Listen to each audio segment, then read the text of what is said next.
오늘도 값없이 베풀어 주신 하나님의 끝없는 은혜를 누리며 승리하는 꿈일의 모든 분들이 되기를 소망합니다. 시인은 하나님의 언약과 반대되는 이스라엘 민족의 그 삶의 모습을 보면서 탄식하며 또 하나님께 구원을 호소하고 있습니다. 이스라엘이 당면한 현실은 하나님이 다윗 왕의 후손을 버리고 언약을 파기한 것처럼 그렇게 보입니다. 예루살렘도 이방인에게 짓밟혔고요. 또 그 민족들은 포로로 끌려가게 되는 상황입니다.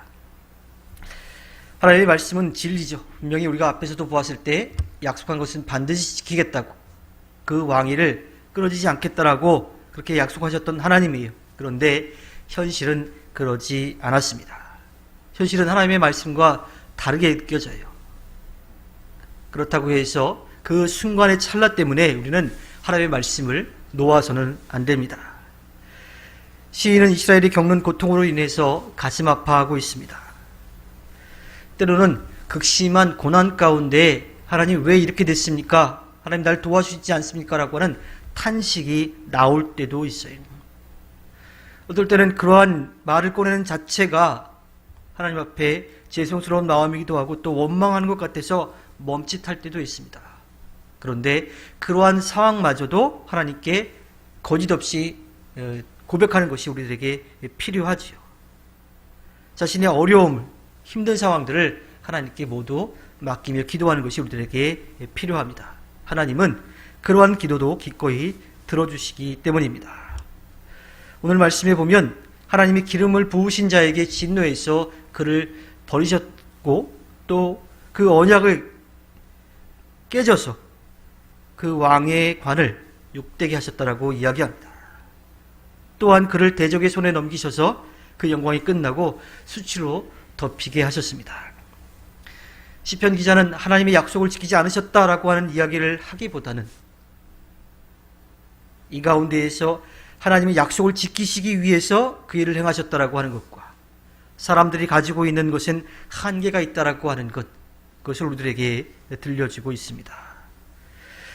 죄에 대한 심판은 언약 성취를 위한 하나님의 또 다른 방법이, 그러니까 약속한 것을 그대로 이루어 주시는 것도 하나님께서 언약을 이루시는 것이고, 언약한 것이 있는데 그것을 우리가 깨뜨렸을 때 하나님의 방법으로 다시 이루기 위해서 우리 편에서 볼 때는 그 언약이 깨진 것처럼, 이스라엘 민족 그 왕권을 지키지 않으신 것처럼 그렇게 보이기도 하신다라고 하는 거예요. 즉 죄에 대한 심판은 언약 성취를 위한 하나님의 성실하심과 신실하심의 다른 표현이라고 할 수 있죠. 시편 기자는 하나님이 다윗에게 주신 언약과 달리 고통스러운 현실을 토로하고 있습니다. 그리고 그분께 간절한 마음으로 구원을 구하고 있지요. 하나님은 언약을 지키지 않은 그 이스라엘 민족의 왕을 추락하게 하셨습니다. 대적들에게 탈취당하게 하셨어요. 하나님을 예배하던 그 성전마저도 무너지도록 그렇게 하셨습니다. 하나님께서 왜 그렇게 하셨을까요? 그 이유는 이스라엘 민족이 하나님만을 믿지 않고 아무것도 할 수 없는 헛된 우상을 섬겼기 때문입니다. 언약의 성도가 하나님보다 신뢰하는 모든 것은 하나님을 떠나게 하는 그런 범죄의 원인이 된다라고 하는 거예요. 결국 그것은 세상적인 것을 얻으려고 하는 욕심이었지만 하나님마저 잃어버리게 만드는 그런 원인이 된다라고 하는 겁니다. 하나님의 언약으로 세워진 다윗 왕조였지만 그 후손들을 하나님께서 지키실 것이라고 약속하셨지만 지속적인 죄악과 반역은 그 하나님과의 관계를 깨뜨릴 수밖에 없었습니다. 그래서 하나님은 매와 채찍으로 분명하게 벌을 내리세요. 하지만 완전히 버리시지는 않습니다. 절망 중에서도 하나님께 돌아올 수 있는 길을 열어주시는 거지요. 따라서 우리는 어떠한 상황과 형편 가운데에서도 그 약속한 것을 지키시는 하나님을 믿고 의지하며 또 기대하며 소망하며 나아가야만 합니다. 세상에서 가장 높은 사람은 당시의 왕이었어요. 피라미드의 최고의 정점에 서 있던 그러한 사람이죠. 그 사람은 아주 많은 것들을 누리며 살아갔습니다. 편하게 지내고요. 지낼 수 있는 공간도 굉장히 넓었고요. 맛있는 음식도 먹으며 또 대접받으며 그렇게 살았어요. 그 사람에게는 가난이라고 하는 것, 어려움이라고 하는 것이 없는 것처럼 그렇게 느꼈을 겁니다. 많은 사람들이 왕 앞에서 머리를 조아리고 왕이 한마디 하면 그대로 다 이루어지는 거예요. 가장 넓고 좋은 집에 살면서 가장 비싼 보석들과 휘황찬란한 옷을 입고 맛있는 음식을 먹으며 살았어요. 그는 세상적인 것들, 힘든 것들을 전혀 느끼지 못하며 살았던 거지요. 왕은 모든 사람들이 부러워할 만한 그러한 삶을 살았던 겁니다. 그런데 아무리 그러한 왕이라 하더라도 그들의 그러한 왕의 삶의 모습이 영원하지는 않다라고 하는 겁니다.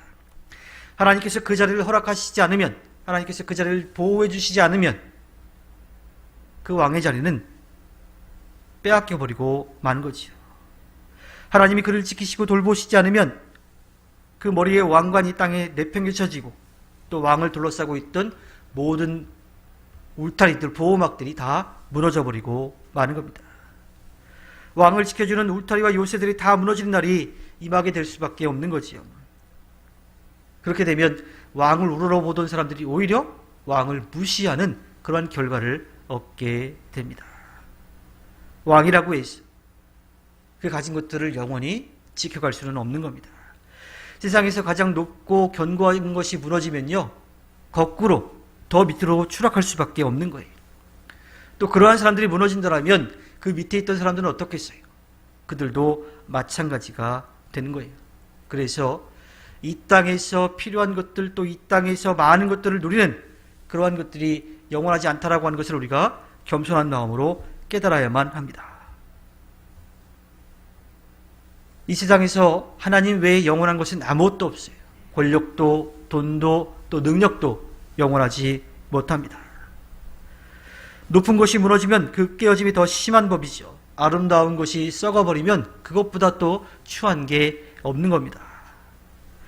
그러므로 우리는 인생의 허무함을 알고 이 세상에서 필요한 것만을 위해서 살아가는 것이 아니라 하나님께서 우리들을 위해서 채워주신 것에 감사하면서 또 그것을 누리면서 기뻐하면서 하나님께서 맡겨진 일들을 해내야만 합니다.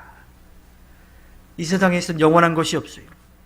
또 그것이 전부가 아님을 우리는 겸손한 마음으로 깨달아야만 합니다.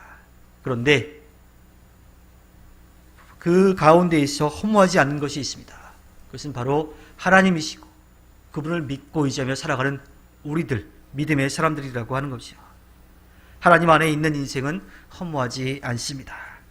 하나님께서 허락해 주신 오늘 하루를 살아갈 때 이 세상에서 잠깐 누리고 말 것이 아니라 영원한 하늘나라를 바라보며 하나님께서 채워주시는 귀한 은혜에 감사하며 그것을 누리며 승리하는 꿈미래 모든 분들이 되기를 주님의 이름으로 부탁드립니다. 기도하겠습니다.